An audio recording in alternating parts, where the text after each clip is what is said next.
Mamunyina adwuma makwa abade ba UTV subraso sense mawdra yesaka ya boaboa no ne anwumre ye de ba besomo ye de aseda ema this way chocolate drink Ghana kokoni ye de aya no wanom bi ede ahodin suum your best point savings and loans and the best assurance special ice natural minerals and drinks outdoor the kan bi nenne omoboy chidom ensamu edosu de dimu akotine ebi eni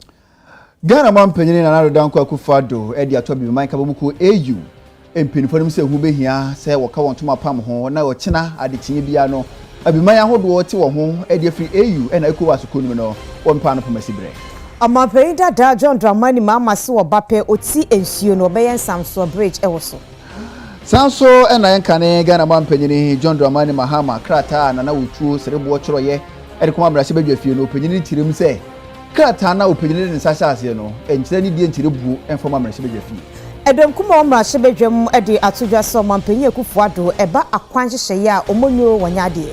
Enkane Ghana mampanyi John Dramani Mahama kasaye ede for agenda 111 dwumedi ho na dom kese omra shebedwa fie chirim se nsem enkane Ghana mampanyi kan no wankasa yi Last ministry ene Ghana Armed Forces for na behwa magri Ghana project afiwe sedie no akoso When nsem dodo na no ena nwumire kase boyi ebetwa ogu ye yaje bre ne kenkan kase boyi ye from Sadat Muhammad ne Akua ajiwa kwade ensem no munchire mu eni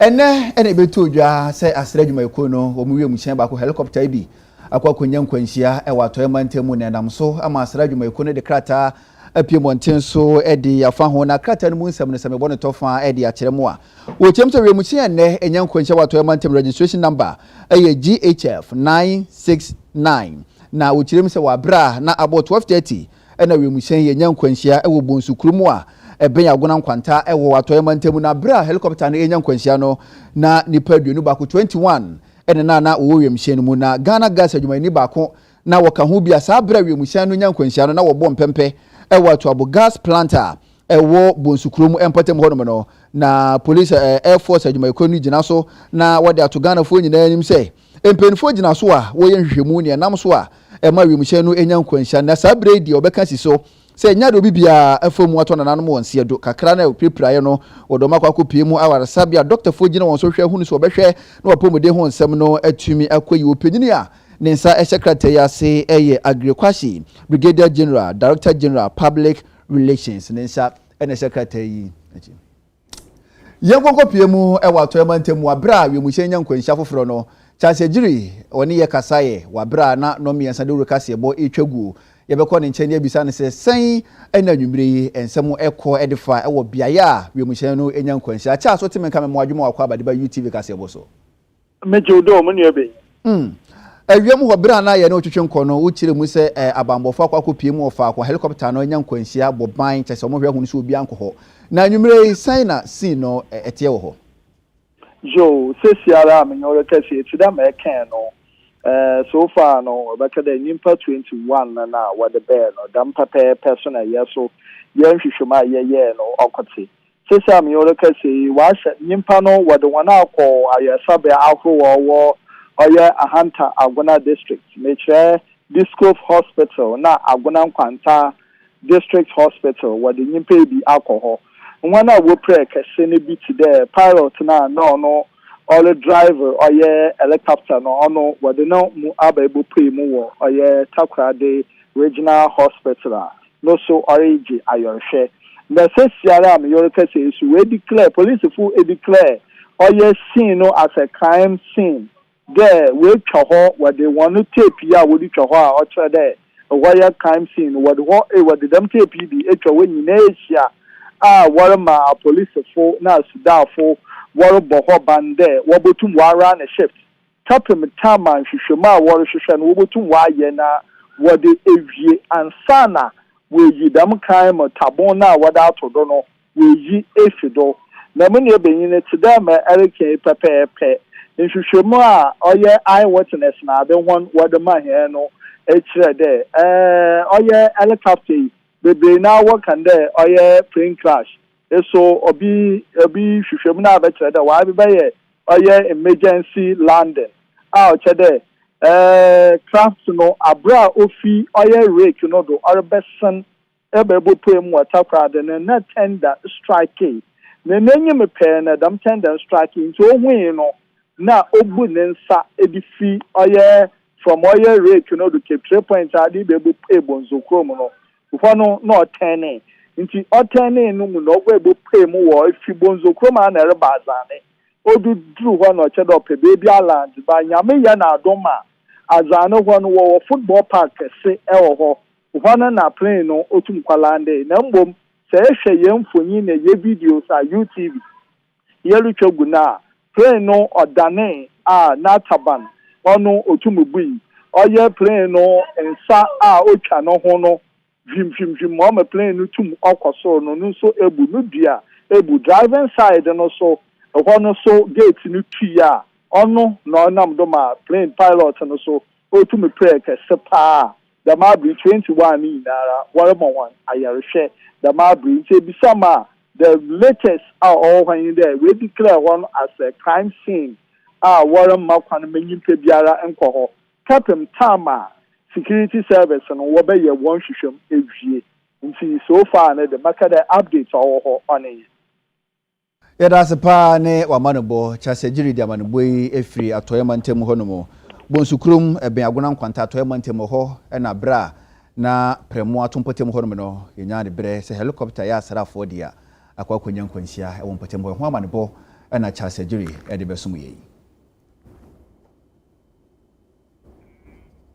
Nananum ahemfo ewo damba ehia omampanyin dada John Dramani Mahama NDC amaikonu Frank Kreni na kasaye mo no omampanyin dada John Dramani Mahama de tudwa chem se eye oti ensuo no meche Oti River no yakopon ya dom ne yeto abade manu se omampanyin no behwa ye samso meche bridge ewo so a ebema adeche na kobedie akoso wano Kanema mpeni John Dramani Mahama na etu Frank Adiama NDC amanyuko no gusu aton ne ho de amagana adehye ne build Ghana to no de no akwakodrumu ewo otimantamu aprobomu no de anobansamako e de ama adehye wo ho no se nyame eye na drum na se woni ne NDC amanyuko no eba befa bengwa ndi su bie mbepum nyame mu nsem konkan a obebo modern watimi ayensamso ewo Oti River ne so na timi nso aboa makobadie nsem na afensu nkitawdie nsem a eda etifedonia na afofam ewo otimantam wonom no ni nyina no etimi afa ne ntuma pefre yi a ebeboa wo mo empuntuo ensem pa. While Oti is a blessing to the region, it's also a stumbling block in terms of access. It divides the region into two halves, the northern part and the southern part. There have always been an intention to bridge the Oti. We've bridged it at one side. That was during the administration of President Rawlings when he did the Damanko bridge over the Oti. And so that is one area. In the meantime, the alignment for the Eastern Corridor Road goes over that particular bridge. But then in our time too, we also did the road from Pandai that comes through to Burai, and the intention is to let it come through Dambai and then through Raura down, so that then we have alternative routes for passengers and agricultural products that are coming down. But like Nana said, the stumbling block is the bridge over the Oti at Dambai. Designs have been done. I have seen designs before to bridge it, and the site, the alignment might not be the same because they normally look for a narrower crossing point instead of a wider crossing point. But I've seen some designs that were meant to do that bridge. And so it's something that we'll pursue, as Nana has said, under what we call the Big Push program. The Big Push program is meant to mobilize resources to invest in certain transformative development projects that will have a big impact on Ghana's movement forward in terms of industrialization and food production and all that. And part of it is providing key critical bridges. And we've identified some of them. And one is this bridge over the Oti.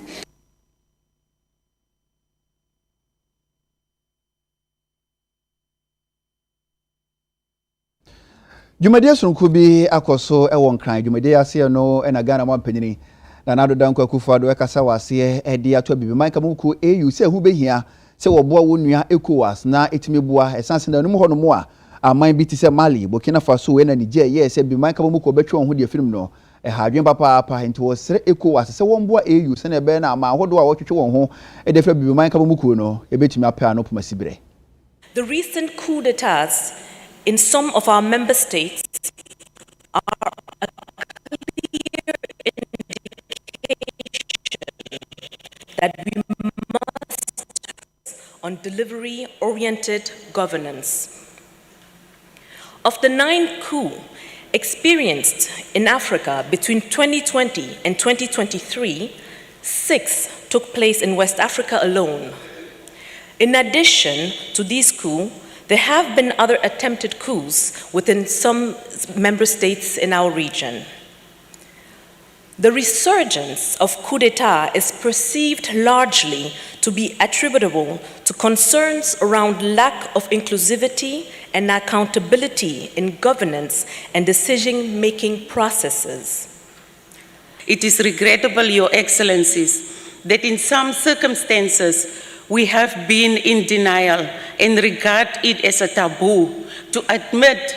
that our governance structures are facing challenges that need to be addressed. This has largely been a result of sensitivities about the interface between sovereignty and AU instruments on democratic governance, particularly Article 23(5) of the African Charter on Democracy, Elections and Governance. If we don't diagnose the problem, we will not be able to treat it. It is important to encompass governance in all its aspects, including political, human rights, constitutional, economic management, and social economic comprehensively. If we fail to take into account the will and legitimate expectations of our citizens, or continue to manipulate our constitutions, we will continue to create recipes for more popular uprisings, military takeovers, and other forms of unconstitutional changes of government on our continent. All this will be as a result of frustrations of the citizens who are failing to find appropriate channels to address their concerns. It is important to note that multilateral institutions are only as strong as how member states make them. And when sovereignty becomes a shield, rather the enabling framework for protecting citizens and the Constitution, it is problematic. Experience has taught us that even though external support is essential for accountability, it is ultimately national institutions, structures, and processes that can effectively elicit compliance for our collective norms and frameworks on governance, democracy, and constitutional rule. The AU and our regional bodies must invest in developing our national institutions and empowering citizens with the requisite knowledge to demand compliance and accountability from their governments. The interlinked nature of our security in all its dimensions means that we need all hands on deck. How can we afford disunity in the face of a common threat? Again, charge the AU Department of Political Affairs, Peace and Security to work closely with ECOWAS to identify ways to prevent the withdrawal of the states that have signaled their intention to leave. Greek Ghana Day no da Ghana yeyi esuo mo yeduadua ehwese de bebo atenaye ne yekwaye bretu ahodo no ho ban na asoye ehwe nsase ne obade nipa so soafo no munyamfo Samuel Abuginapo edi atodwase afiwe no omo ene asra dom ne beka bomu edi dwuma no ewo bema camp wo Accra ha omo panyi ekufu ado beba edi ne munyam beta adwumadie no achi.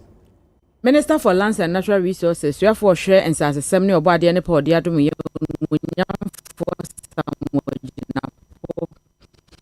Wado enebehwe na wabi adwumadie no ano na ahya ase prekope na we na bekoso ewo mamu ni nyina mu we 4th edition de to so 9 eno no na Ghana Armed Forces for na age ede asi wo mo ena so enti wo mo ebe adwumadie ni nyina ewo Ghana Armed Forces for headquarters na ho eno wo kire mu se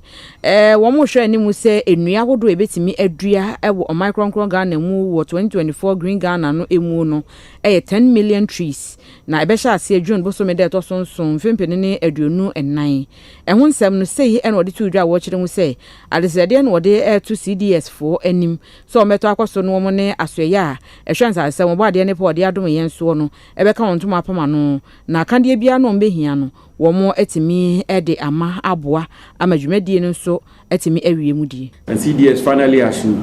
bring to your attention that the ministry in consultation with the presidency has come to the conclusion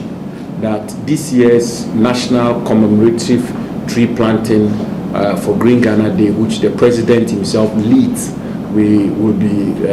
most honored if it is hosted by the Ghana Armed Forces here at Bema Camp at a location of your choosing. I think the first edition we did it at Jubilee House. The first edition in 2021,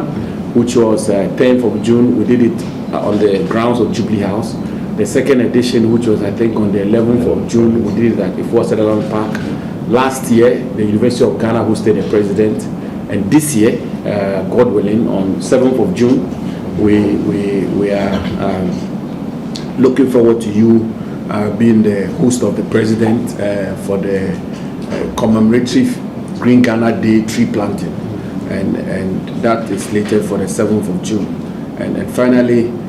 this year we are targeting to plant 10 million trees across the country on Green Ghana Day, which is June the 7th. And that obviously will require a huge logistical mobilization. And as usual and as always, we will be counting on your good self and the Ghana Armed Forces to assist the ministry in executing that. CDS Lieutenant General Thomas Opon Pepra enso eje anamontuo no akomapam na wode etudwa se eye tree planting ceremony we no awomo ebeye ewo Ghana Armed Forces wono no womo ehye bose ebewie ewo nkunimdie so na jenso omogide asi omo na so no womo emmo nsa ensi form de biada. I don't have much to say, but to just let you know that I'm going to work with you. First, I accept this responsibility of hosting the Ghana Green Day, and I want to assure you that together with my staff, the personnel, we are going to make this a successful event, and please be assured that everything that we have to do to make it successful will be done. Nanum ho ena enkane Ghana mampanyini John Dramani Mahama ekasa ide atudwa se wo hwe abanhye hye agenda 111 ode baaye no ye so be fa hye so ni we sia sabi dodo na wo ma Ghana mu opanyini no ohaha na ni dodo sabi agenda 111 no nyinyina na aka ngura mu yi na yensem enkane Ghana mampanyini kan ye ena bedwekwa hwe apomde ho nsem so wo mrase bedwa fi won tetena ni Dr. Nana ayi afiri ye kasa ide atudwa se ensem enkane Ghana mampanyini kan no wankasa yi NDC Breso enkane Ghana mampanyini bo Ghana fa no hoba so be sia sabi do watwe 88 wantimanwie na eba ne sen ena ono ka se NPP bando dani na adodan kwa kufoda agenda 111 wo ye se obefa so sia sabi adodo no opanyini ha hanani na yuchirim se enkane Ghana mampanyini wankasa yi Edom kase wo mrahye bedwam na etu bi di amane kane mampani John Dramani Mahama efa ne nsem a wode atudwa afa NPP agenda 111 ni nyina eho wo mo kirem akane mampani John Dramani Mahama gina apaso a wose NPP for agenda 111 no ase yetumi bi o senso sosade no wo mo penti na aso wo mo de adada asem nko akode amagana fo na nyade a ebeba mu nne na abemu kina na akoye bi te se ase tumi bi no wo mo epre enti no wo mo yesa no na wo de hwe se agenda 111 no de yepa no wo matimi aye de amagana fo mbetimi de wo mo nsasi wo mo aka se we ene ye e wa agenda 111 na se ti akwakoye odowura dansem ena titire ne a woda bedwako wo mo hwa apomden nsem nsankaye wo mrahye bedwam Dr. Nana ayi afiri ye ede ekwa makane mampani se won ne 2020 manifesto mu anga se ndi amanyukuo no wo mo ba wo mo ebesi hospitals ahodo edwotwe wanga entiano ne yetumi na no wo pre ana se bia na rodora dansem no de kwode amagana fo ana se den Emane nkeka saa woni mo ma yenkyere no obekọ ba bi o mu sisi saa ya asabia no edu ba eso ha mu nchemu aduonum wo mo ne nkwada kọ wo saa ne nsem no kan ho enti wonyai enra ne kasa ne se yen hospital say yesi ebesi amagana fo no enya ade ebebem enya ade a nyansa eda ho sabi enya realistic enya ade a obetumi aye yeso so yebusa ne se sanka Ghana for to abama na anka open the manifesto numa page 64 item Q o say obesi district hospital wo omo a bia omo ni bibi obesi baako wo ho yebusa se na gina be na awoso a odi kan sa asem we enti NDC for manifesto ni yentro eyade a omo kan ya eye bosem kasa a eyade a omo ni da so so ombetumi anya ombetumi aye and this no emma omo leader na koye obi a se bi okansem a yemfa no serious eyetra obedu ha obeka ne senate but on eni na komemu so obeye se okasa efa MPP ho na ono so die no eye sanate edonkuma no kasa mafo e wapomuden ensem ho eyorumunyamfo kwabena minti akando wokyere mo se kan ne mampani John Dramani Mahama ne nsem a wokan ye do se womfomo ye wokwan bia so bisa MPP amanyoko ne se wo agenda 111 sika ben pa no wo de baba behwe ama saa ya asabia no wo so wo sisi ni nyina wo saa project we ase no ebetimi awie won ka no ntie se mampani dada odi ntro anaso woni ntro enya de ebetimi abam sika bia ni ho project ni nyina no sika gigiri a ehia de ye project no eye 1.7 billion dollars ene ehia de ye project ni nyina sa 1.7 billion dollars no se si ame no kasa yi ye omodike amomu 251 million so there's a gap of more than 1.3 1.4 billion ye sanka sika no krata we ya me de kira mu yi eye agenda 111 for na de break committee no head committee now the who ni say MPP abana na do na adakwa ne ba o media anim no omo ko media anim omo ka asan foforo omo ba parliament so omo be ka only 20%. Almost say in 2025, na do dankwa on president BM only another 20%. In 2027, na dankwa kwado ba omi no mo nya president o man mu BM no and also only 30%. All be lie. Now, or say 30% na kan e be no after 2027. Now, it is a mampanyi be ka kire yen say obewie 111 hospitals before 2025. Now one can sell projections say Sikane kwa ya available after 2027. Is it overly ambitious? Is it realistic to finish this project before 2025? Ye jina we se so ahumi abaye ba kase bono ye beto aso wadaroma twen ye basisia.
Yamaya hoye akwaba fe yeto akase bone so a na Asante Manten soafo akasa edi atudwa se enkrofo nsem bi omo kasa MPP abamba ye onye bibia ma Asante onye bibia ma Asante man nya nokre eba cake na ye che no Asante manyu omo chefa entiese ye da o mampenye kufu adoase Asante Mantema soafo no manyanfo Simon Osemensa ade adwumadie bi asine ni so a abreno ne nsamkyerefo kasa na okire mpuntudwuma hodo a ewo Asante Mantema na otwi so sa adwumadie no bi akoso na mra wo kasa na okire se eya na ebinim timi kasa o oba Asante Mantema seni Asante Mantema fo situ abade ma MPP no o de toto mpuntudwuma ho a na kyese Asante Mantema ka je o se enye nokre o hwe se Mantam edu ensia no seni ye cheche se kakra mpuntudwuma o mo che no Asante Mantema so omoso ne omode o chirechire mu se oba akwan ahodo a eyade a ekoso ewa ha ebi ne omawie ebi wo so omunwie o hwe a school dan a omosisibi afi adan ahodo a atemuafo ede omo etibeto eno so no omaye o chirechire nsem no mu esei aban no abon homodin endi sa ne ma ya na ne namfremu mu se aban na yi Asante Mantem yipemu no enya no kre ena mpesa me kire na manfo hu ena ya na yesi abandon projects me ya na mpesa obi kire me abandon project no mi hu project bi abandon project betu ye bia ye toaso am ya toaso am ye wie bi bambo nsem a na edi akotene pa kese ewo Mantem na de ya fa ho nipa dodo a aban na fa ewo bambo adwuma nu ewo Mantem ahyen dodo o de ama bambofo me de nyina atudwa adwuma ya ye wo adan ho ni ade be bia police for office fire service migration military no customs ni ade nyina edan yesisi siama wo nyina ye de nyina nso atudwa a muhu se eburo adunum security nko ofa atemuafo no nso a projects no eye adunum enkron nanso na nam se project ni bi ohonom a edan wo mu dɔɔso no nti we kan nyina bomu a enya duotwe miensa na emududo na ya wi a ya commission saa ne me na bia atudwa am se de humfoni a kire baabia ebia wo se ne be ya obi pese odi akiri na okokrum hokɔhwɛ saa de na ye kana yampa obi abehu ye san de GPS address no crash ase nti wa penso obetima yusu obetima hu location of all those projects yaka ne ye de ho adansidi aba se ne be ya obi opese odi akiri bia be di akiri ye hospitals projects be 32 plus ye wo region mu enu December no ne ya commission be 25 ni nyina ye adwuma and we are on course. Nanumu ho enam na sebedwa fie anti-gay no wasi hu gina isi awie na ne aka ene sebe kwa kwato mampanyana pono so na mampanyire ne nsa hya ase na tima ye mramu ewo magane mu yankodan sori a chochorofo de magana mampanyine na nado dan kwaku fado eye nana Asante bedi etu achoro krata ida kwa kuma sebedwa fie se wo hyemra sebedwa fie ne se woni hu kwan secretary no anase anti-gay no wode komo mampanyini esanse nipa bi e de sansem na kwa kopie mu court Batan Supreme Court enti enkosi se court ebesi hugina si awie no e mo mbo ohumusu so wode krata na kwa kopie mu mampanyina tenaye na we na man kan ga na mampanyini John Dramani Mahama kasada fa ho tirim se na Asante bedi etu sa na mo na ka me akosi mra se bedwa fie mpo no o mampanyini mpanifo pese wode won sato odwumadi se koba san so dia na entweyi Anema mpeni John Dramani Mahama Belgana to no de ni kopie mu obanda ene adehye wo hodom kwatwe nkomo na eno no e wo krache ntwumuru mensin no emu na ho na asofo ede eba betu nanim se emprempre ne gina sie e wo anti-gay bill no eho no etesen na wo kire mu se mampani eni hu tumi eni hu kwan se wode ne tumi ebe fore mra hye bedwa no wo mu dwumadi ensam kura esan se wo mo na hye mra e wo manjase mai Ghana ha no na se ebia wo mpese wode ne nsa ebe hye won mo emra no ase ama no atimi ababe ye mra pon a ene won kana no ntum no nya sebi lete hunu a wama ne secretary na Asante bedi atu atwero de akwa mra hye bedwa no a efa proper human sexual rights and Ghanaian family value bill no eho no wose ni nyina no eka sei lete we nyina no e kire ne ensu ade ewo mampani na afa Parliament na say omo aye krata omo wie hu adwuma omo de call president or no assign na president akase on sign if you say obi de asem no akọ court anti ono obetwen etie ni court beka answer and so no pay me sorry me who letter be a free president secretary ho call parliament man warning say sakrata no more farm ma president office mpo na obi obeye lawyer obi oye lawyer bia beka cho say president secretary need to me say obetimi atro so letter no if you say Parliament, a constitution, and a Ashem Rama almost say, Omuye, sa, a new year, Omofanko president. And you can say, Ma onyene Juma say, on fam realmpo. Wait me, I can say, Obi say, my president and sign. And may train 8 years Supreme Court. But don't mean throw letter and my clerk say, more on fam and my president as Jubilee House. And here, no. Now she send ya or throw letter no poa. And ye boo or throw letter no BBB to say oh to me be a in Parliament. Na san your mano say ma amambo no enkoye. Enti ye dim say ye NDC there ye dim raso na ye behwe senya enyoma beko akosi. Ne kwakra mu no ene wode ne ginasie efa anti-LGBTQ+ no ehun ba betu dwa wo kyerem si wono de wotaye kyere dendenden esan se LGBTQ+ ne ho ko menene no eyade eti o my Ghana ya mamre ne ya mane na afi nso ntete ye pa ye de atete yen wo my Ghana ha no na afi nso osom a ye don ne krampo no enso ekasa editi anti nyade a ewose ye soso ono nso soso da afi osofo kasa oka LGBTQ asem nia oba etimi ware oba bema timi ware bema ye na ye nim se ya mamre enya dia ya mamre ejitum esum bia ewo Ghana ha bia enjintum Christo sum enjintum Islam enjintum abosomfo mpo enjintum enti eyade a eye chiwade ema yenkrofo.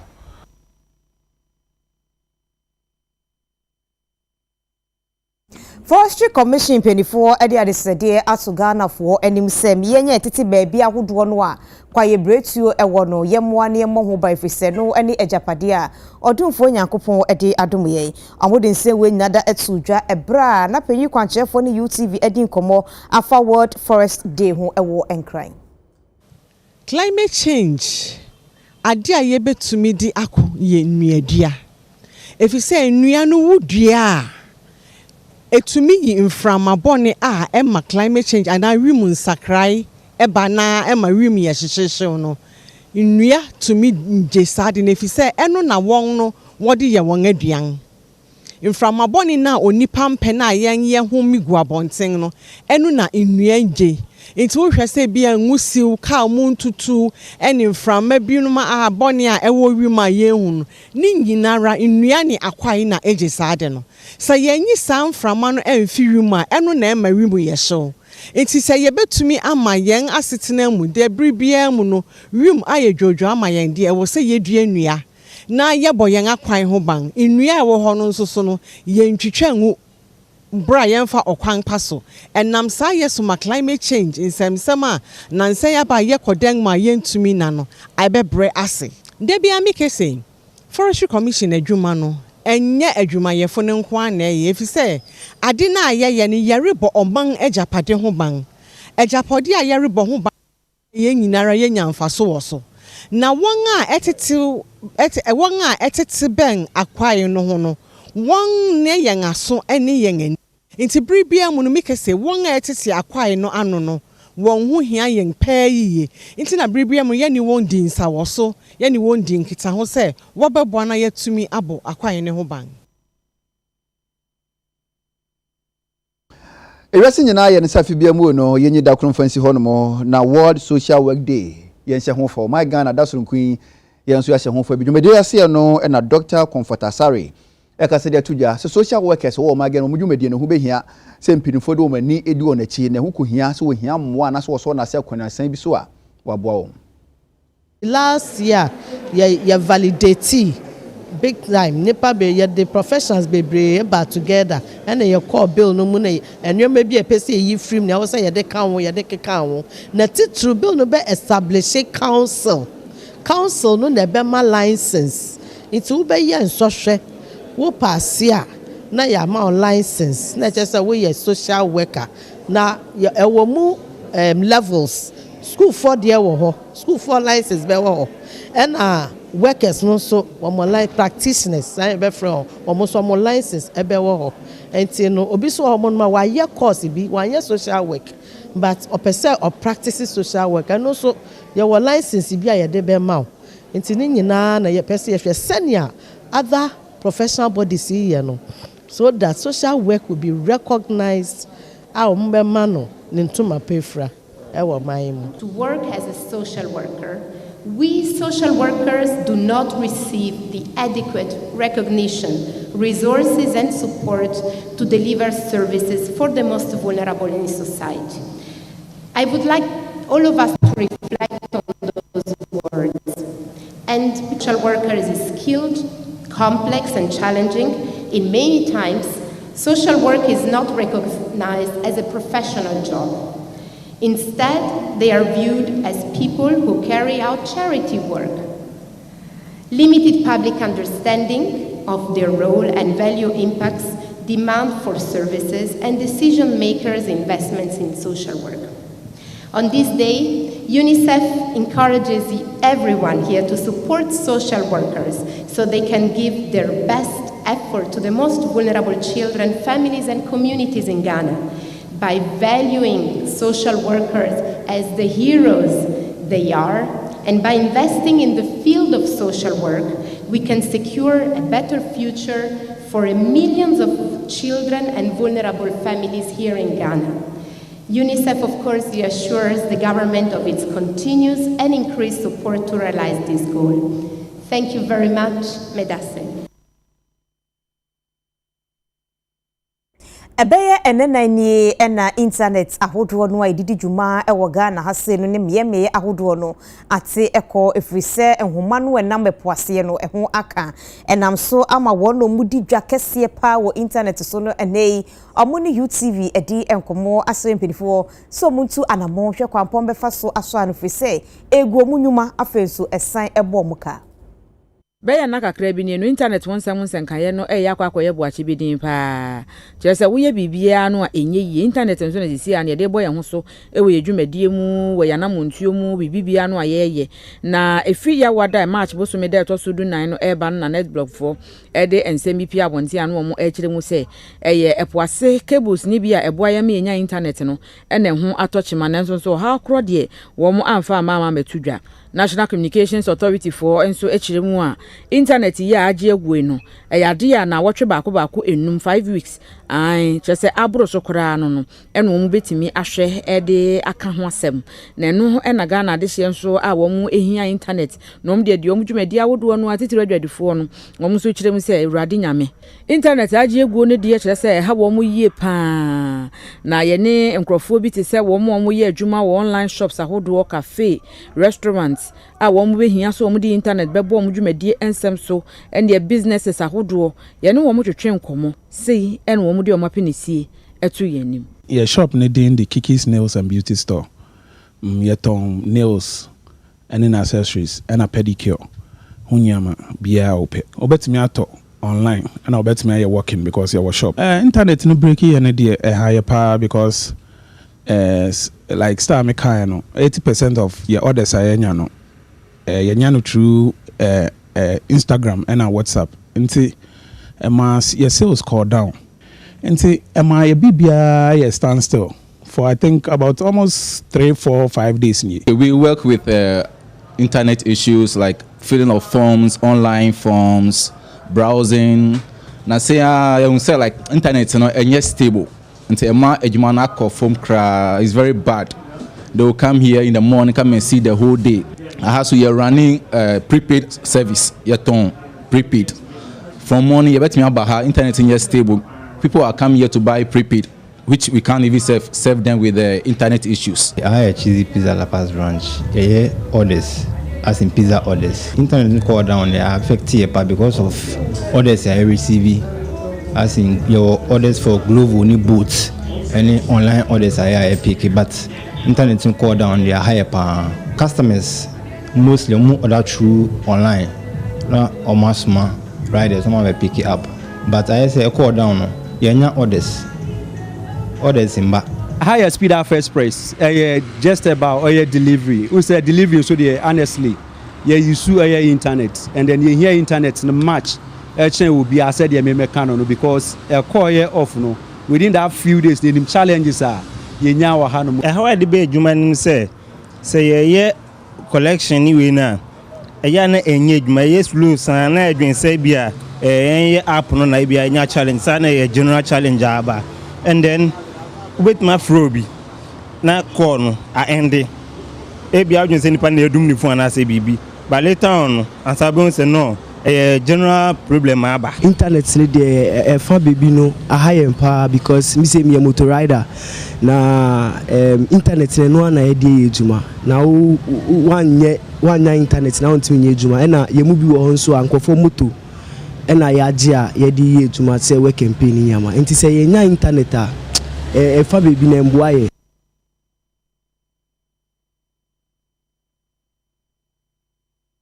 Bauxite of my Ghana, Yensa Kan was Antimantemu Mechelen and Hineno, Ghana Integrated Aluminium Development Corporation and Pinfodasa one Sasa one share na wonye hojuma ni kwen so bodwuma ekofo fra wonchi efri South Africa ni so mbeboa na Bauxite wonti munye hojuma yie na enkoyie na nam so ma sante kotoko hene na se tutu ababiu e de atudwa se Ghana Integrated Aluminium Development Corporation South Africa dwuma ko obo omdin no ne bojo so gidi se beboa ama odwumadie no akoyie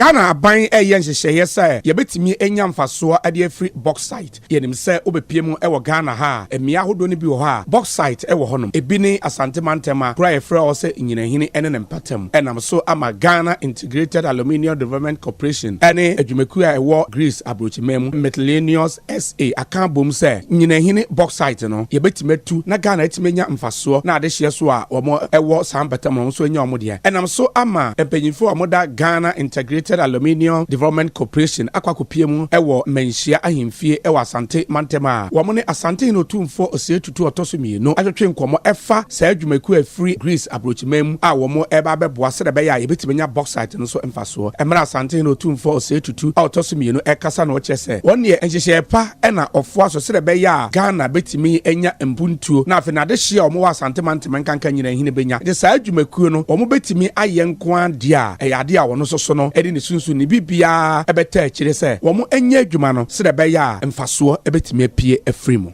Ghana has been looking for investors in relation to developing our bauxite. We've had these natural resources there, but we don't have the investment to do it. How much deposit we have there? You know, the problem is that they are handicapped in trying to get the exploration to establish how much bauxite we have. That's why we have you here to do it, but in joint partnership with them. So we expect that to be a good investor, and then the partnership would be more mutually beneficial to all of us. We expect you to do your part, the government will do its part, and the community will do its part. As of now, I know you have to establish whether it's a viable venture. That is the first step, and that's what they informed me about Rockshore. They also went through before they established that yes, there was an alumni and the bauxite deposit is there and it's a viable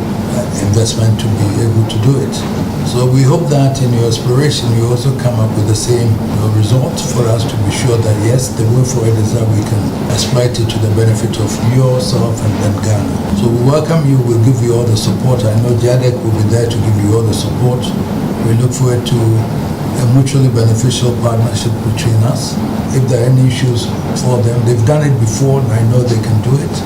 and therefore we can all support each other to be able to do it. Eno echi owura Michael Ansa ono ena ye kwankyerefo panyin edema Ghana Integrated Aluminium Development Corporation ono so ekasa ekyerɛkyerɛ nzemu sei 26 January President inaugurated Miscellaneous as partner Gia de Kafa say yeba develop Nyinahin Bauxite Nyinahin Bauxite no yachemu miensa block A wo ho block B ye ne Rockshore International na ye na block C yafa Miscellaneous say woni ye nti block C no eno na ne yeba be di hunjuba no Miscellaneous ye company so a bauxite mining ne refining ni ade nyina wo mu di hunjuma pa nti ye choose one because of adwuma won aye environmental credentials awukita ene se ne obetumi ni ye adwuma na sa adwumadi akoso pepepe nti ne asema meka ne se ye nya partner onim adwuma no ye nya partner or what resources or what capacity are oni embe develop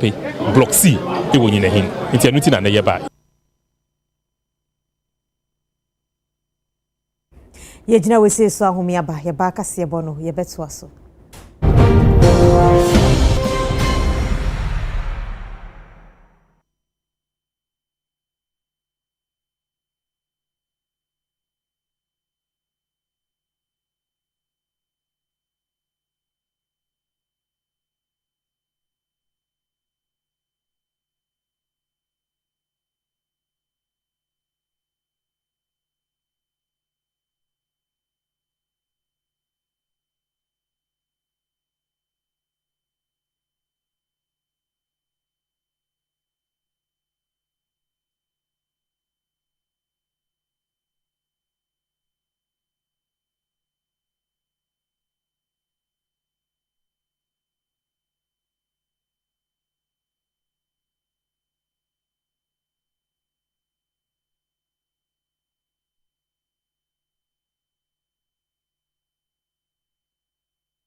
Ghana de sheba munya na akwa babie mu anwumre no nsa kasebo ena masuguso amuti yeto akasebo no so dia mamoa yakwa kopie mu e wo sege wo adan west mensin ni mu bro no ayefre no kablevu na de cheri cheri msensu po benya bia no na wode na adwuma no ehwa ye won den papa pantu gina so no wasere mpenifo nsamu emoa UTV kasebo ye na de shebi ekasai